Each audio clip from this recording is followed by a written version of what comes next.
Nyo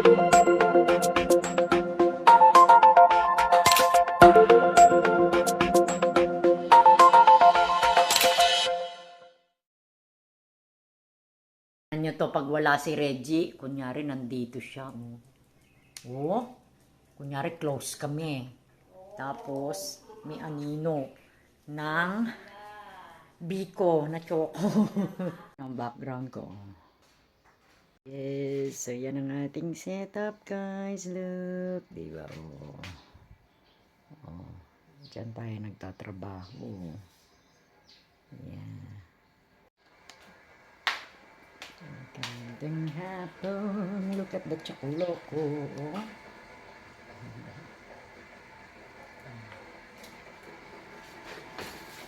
Mulan ba, day?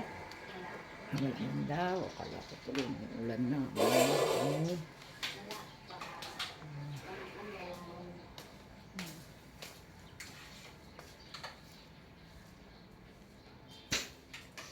Ay, nakalimutan ko baka tumakbo si Vega. Sorry. Ayan na si Chocoloko. Lumabas na. Oh, look at that. Oh, it's a beautiful dog. Ari, si Bigel, nagtago. Ano na. Gaya tayo ng biskwit. Tago. Bigyan natin sila ng biskwit. Tago. Ito ang ano nila. Hati-hati kayo. Share. Halika dito sa Choco. Begel. Kainin mo na yung Choco. Sa'yo. Begel. Tago. Kain na. Kain na ng biskwit. Ay. Sarap yung biskwit.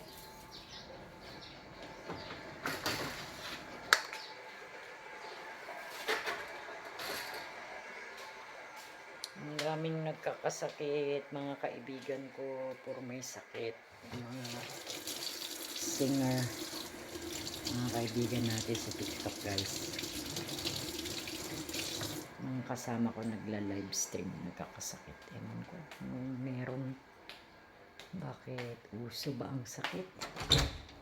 Siguro sa weather. Tsaka ako ito lately, may napansin ako sa ano. Yung hindi ko alam ha kung kailan ako nag-stop kung kailan tayo nag-stop mag-smoke at saka naman tayo may nagpa-check naman ako previously nung kami ni Reggie. Anong month ba yun?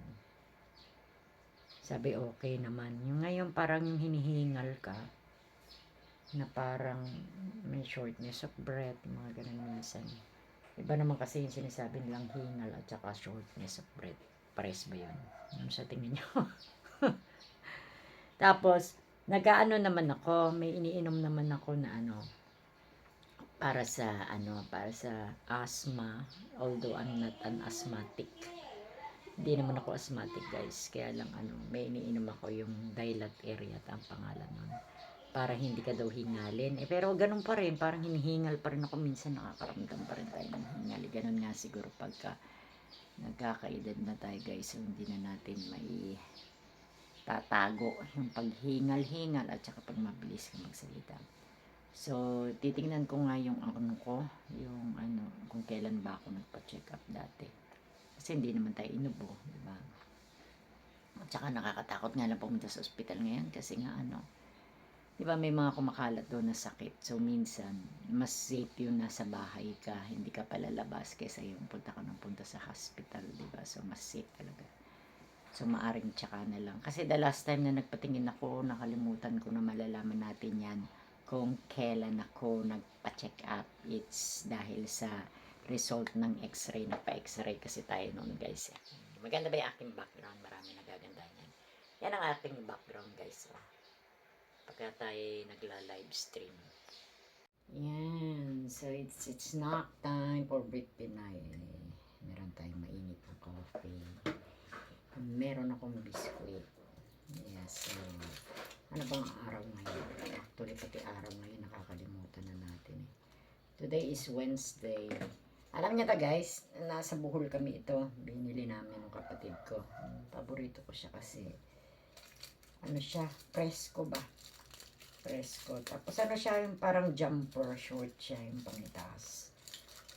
Pangibaba ay short, tapos pangitaas. So, parang overall, papasok mo muna yung buong katawan mo. So, yun nga, yan, pinuputol-putol ko kasi syempre, mga tayo mabulunan. So, ano pa yun sinasabi ko? Yun, uso ang mga sakit ngayon. Kasi karamihan ng mga friends ko na mga live streamer, mga singer na nasa iligan, puro may sakit. So, inuubo sila, yung masakit ang lalamunan, sinisipon. So, siguro nga sa panahon, tapos ako nga recently, nakakaramdam ako ng ano, yung parang hinihingal ba tawag no? Iba naman shortness of breath sa ano. So, iniisip ko bakit kung kailan ako tumigil ng yosi at saka pa ako nakaramdam ng ganun. Pero, nagpa-check up naman ako last year, 2025, nakalagay doon sa akin x-ray kasi, di ba, uso nung yearly naman, nauuso yung ubo, yung mga ganyan. So, nagpa-check naman ako. So, para sabi ng doktor sa akin the last time, okay naman yung aking lungs. So, no problem naman. Parang ganun. So, sabi ko, bakit ako hinihingal, dok? Eh, kasi parang na-irritate yung ganun daw. Kasi by that time, usong ubo. So, pagka uso pala yung ubo, tapos na-irritate pala yung ating baga. May makikita sila na, hindi makikita may diferensya or something, parang nakikita pala sa x-ray. So, yun ang nakita nila sa akin dati. So, pinainom ako ng gamot. So, ngayon, eto na naman. Maybe siguro the weather, or maybe it's normal talaga na hinihingal na tayo. Siyempre, pag nagkakaedad tayo. So, ang masasabi lang natin is, kailangan lang tayo mag-ingat, diba? Kasi pagka ganitong summer ba ngayon o tag-ulan? Yeah, uso mga sakit. So, keep safe everyone. Ingat po tayo. That is my live stream. O yan, nagla-live stream tayo guys. Oh, nainitan si Ming Ming. Ming Ming Ming Ming. Hello Ming. Meng Meng. Yan ang ganap. Look at the Chocoloko sleeping. Diba? Nainitan kasi siya guys. And we got the kamote here. Ilan naman kinain nila? Kamote, itlog.